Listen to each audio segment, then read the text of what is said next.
Begini, dulu saya di Sarang itu pernah rois takrib, rois Fathul Mu'in. Tapi yang menjadi saya tambah alim itu gara-gara gejolokan bapak begini. Hak, dhisik ana wong imami, saking semangate ngapalno hal ataka hadisul ghasyiyah. Jumat-Jumat itu. Karena dia ingin keren ya pakai surat panjang gitu. Terus dia datang ketika takbir langsung baca Bismillahirrahmanirrahim hal ataka hadisul ghasyiyah.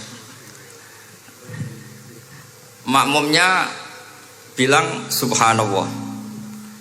Karena dia agak pede dengan surat yang panjang diganti kul ya ayyuhal kafirun. Makmumnya masih bilang subhanallah.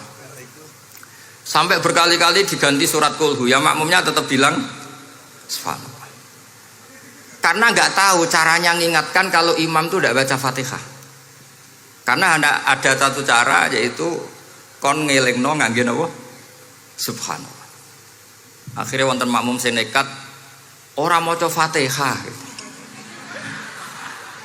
Nah, pertanyaan bapak saya, kamu harus berani ijtihad merubah hanya satu pakem mengingatkan imam itu pakai subhanallah. Karena kalau kasus seperti ini nggak cukup diingatkan subhanallah.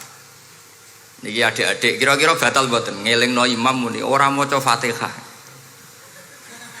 Kalau sampean bilang batal berarti nggak ada solusinya. Kalau bilang sah itu beberapa kalimat yang dalam pakem sholat itu napa? Membatalkan. Sampean milih batal apa enggak? Enggak polling saja kayak pemilu. Sampai saya tuh cari-cari, akhirnya ketemu juga di kitab Mizan Kubro diterangkan oleh Imam Malik bahwa kalamul musolli. Musolli itu ngomong, kalau itu manfaat tapi jangan ditiru loh ya. Dan darurat ya, dan darurat maka itu boleh dan tidak membatalkan sholat. Misalnya imam sholat kemudian di bawahnya ada bom atau ada ular kobra, kalau nggak ada cara ya mau tidak mau harus diingatkan pakai kalimat. Karena kalau subhanallah tok nanti gonta-ganti surat saja. Tahu-tahu mati dipatok ular apa? Kobra. Sehingga dari gejolokan-gejolokan seperti itu akhirnya saya berpikir, sampai saya nyari kitab-kitab Al-Madzhabul Arba'ah. Karena memang nggak cukup.